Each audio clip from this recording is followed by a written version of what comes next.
क्या आप बायोपायरेसी या जैविक चोरी के बारे में जानते हैं? इस जैविक चोरी या बायोपायरेसी को रोकने के लिए विशिष्ट व्यक्ति या संस्थाओं द्वारा बायो पेटेंट कराया जाता है। और तीसरा, वर्तमान में हम जैविक युद्ध से जूझ रहे हैं। कोविड-19 एक प्रकार का जैविक युद्ध है।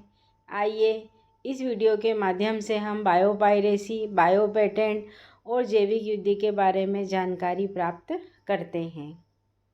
बायोपायरेसी या जैविक चोरी जैविक संसाधनों का बिना उचित अनुमति के उपयोग करना बायोपायरेसी कहलाता है। बहुराष्ट्रीय कंपनियां एवं दूसरे संगठन द्वारा किसी राष्ट्र या उससे संबंधित लोगों की अनुमति के बिना उचित भुगतान किए उनके जैविक संसाधनों का उपयोग अपने नाम से कर लिया जाता है। इसे बायोपायरेसी कहा जाता है। उदाहरण के लिए हजारों वर्षों से भारत में नीम का उपयोग प्राकृतिक पीड़कनाशी और औषधि के रूप में किया जा रहा है। अमेरिका की कंपनी ने नीम के उत्पादों को अपने नाम से पेटेंट करा लिया।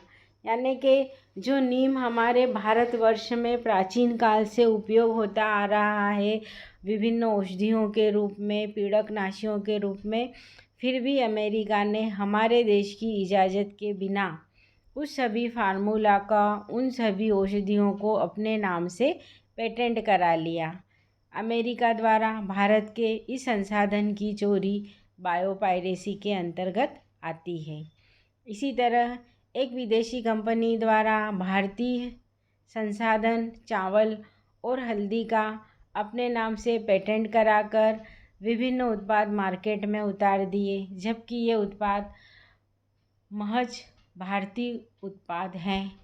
इस तरीके से यह जैविक संसाधनों की चोरी बायोपायरेसी कहलाती है।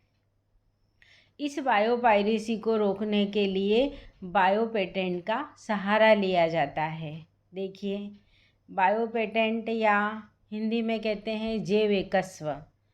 बायो पेटेंट किसी सरकार द्वारा प्रदान किया गया एक आधिकारिक दस्तावेज होता है जो किसी व्यक्ति या विशेष संस्था को एकाधिकार दे देता है।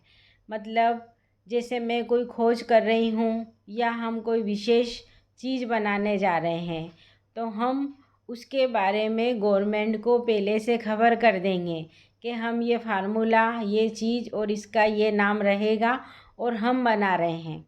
यानी हम उसके बारे में पहले ही जानकारी देकर उस वस्तु को, उस खोज को अपने नाम से लिखा देते हैं, पेटेंट करा लेते हैं।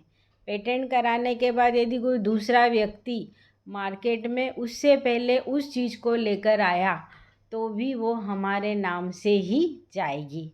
ये कहलाता है बायो पेटेंट। यानी किसी भी खोज या किसी भी उत्पाद के ऊपर अपने नाम का पेटेंट कराना। अमेरिका, जापान जैसे राष्ट्रों ने अनेक जैविक उत्पादों एवं वस्तुओं को अपने नाम पेटेंट करा लिया है।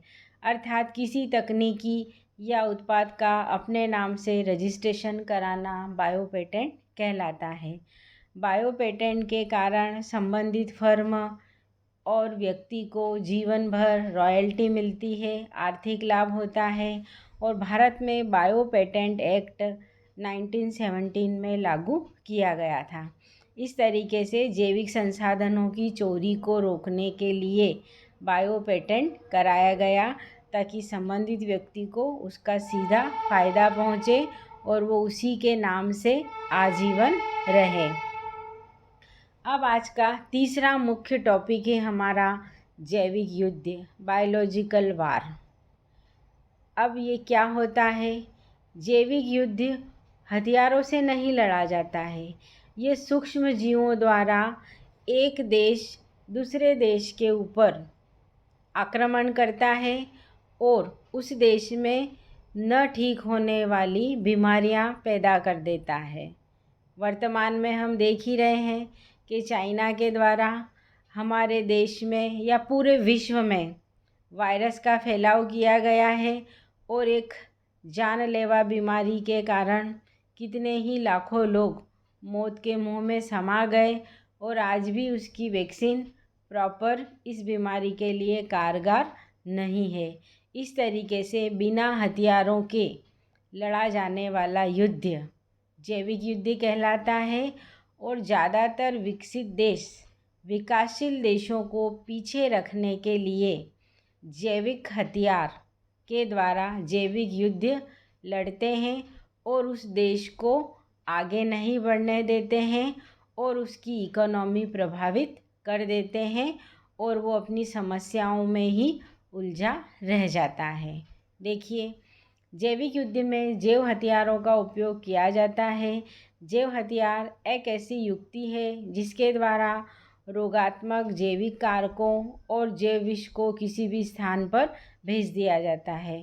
हैजा, कॉलरा, चेचक जैसी बीमारियों के रोग कारकों का उपयोग महायुद्ध के समय किया जाता है। इसका फैलाव वायु द्वारा आसानी से व्यापक स्तर पर हो जाता है। इसका छिड़काव मिसाइलों, वायुयानों या पानी की तेज धार के साथ शहर के व्यस्ततम इलाकों में कर दिया जाता है। लाभ: ये हथियार अपेक्षाकृत सस्ते और घातक होते हैं। ये हथियार आँखों से दिखाई नहीं देते हैं, अतः इनका उपयोग करते समय किसी को भी पता नहीं चलता है कि हमारे ऊपर वायरस, बैक्टीरिया या किसी भी रोगाणु को डाला जा रहा है, छिड़का जा रहा है। वर्तमान में कोविड-19 एक जैविक युद्ध है और चाइना ने इसे हथियार बनाया है और यह एक जैविक हथियार है जो विश्व के सभी देशों को परेशानी में डाल रखा है।